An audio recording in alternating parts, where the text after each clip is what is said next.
प्रणाम दर्शकों, क्या आप मंदोदरी का एक ऐसा रहस्य जानते हैं जो रामायण में भी सबसे छिपाकर रखा गया है।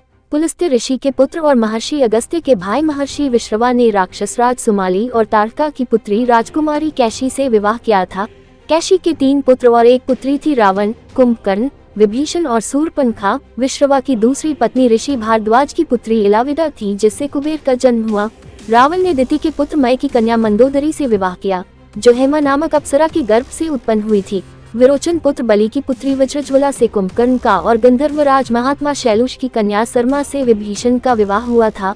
भगवान शिव के वरदान के कारण ही मंदोदरी का विवाह रावण से हुआ था। मंदोदरी ने भगवान शंकर से वरदान मांगा था कि उनका पति धरती पर सबसे विद्वान और शक्तिशाली हो। मंदोदरी श्री बिल्वेश्वर नाथ मंदिर में भगवान शिव की आराधना की थी। यह मंदिर मेरठ के सदर इलाके में है, जहां रावण और मंदोदरी की मुलाकात हुई थी।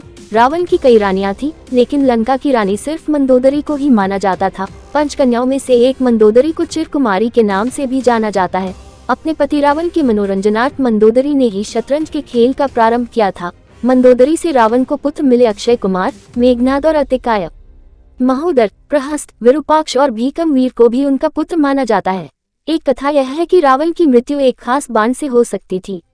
इस बाण की जानकारी मंदोदरी को थी। हनुमान जी ने मंदोदरी से इस बाण का पता लगाकर चुरा लिया, जिससे राम को रावण का वध करने में सफलता मिली।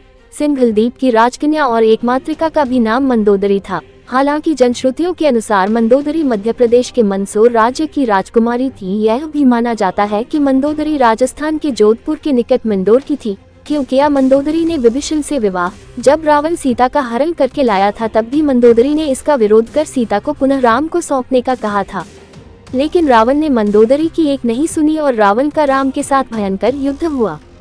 ऐसा माना जाता है कि राम रावण के युद्ध एकमात्र विभीषण को छोड़कर उसके पूरे कुल का नाश हो गया था।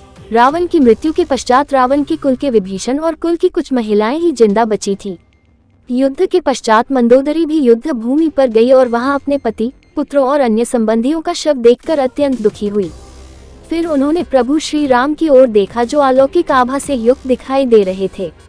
श्री राम ने लंका के सुखद भविष्य हेतु विभीषण को राजपाट सौंप दिया।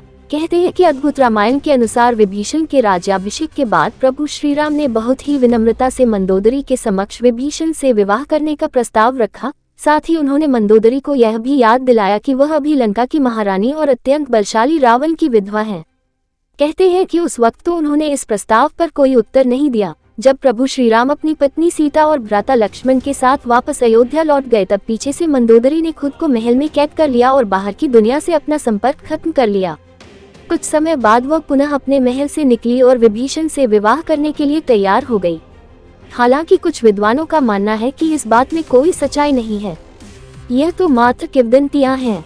लेकिन मंदोदरी के बारे में इस बात पर विश्वास करना थोड़ा मुश्किल है, क्योंकि मंदोदरी एक सती स्त्री थी जो अपने पति के प्रति समर्पण का भाव रखती थी। ऐसे में मंदोदरी का विभीषण से विवाह करना अपने आप में हैरान करने वाली घटना है।